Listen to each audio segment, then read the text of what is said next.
Azərbaycanda 42 həkimin plastik cərrah kimi fəaliyyətinə rəsmən icazə verilib. Bu barədə Səhiyyə Nazirliyində yaradılan xüsusi təftiş komissiyası qərar qəbul edib. Açıqlanan siyahı isə həkimlər tərəfindən birmənalı qarşılanmayıb. Siyahıda adı olmayan plastik cərrahlardan biri Vüsal Abdullanın fikrini öyrənməyə çalışdıq.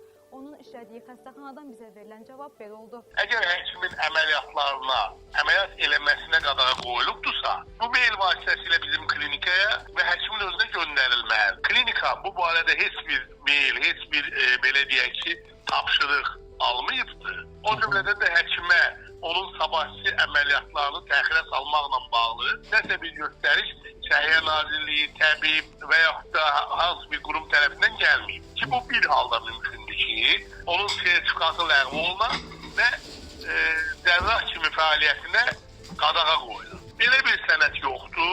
Ona görə də Vüsal Abdullayev hazırda klinikadadır, planlaşdırılmış əməliyyatlarını eləyir və əgər nə vaxtsa belə bir şey olarsa, o zaman təbii ki, klinika can verməz, özü də ona getməz. Amma mən belə düşünürəm səmimi ki, bu qadağa ki, bəzi mərhələ açıqlanırdı.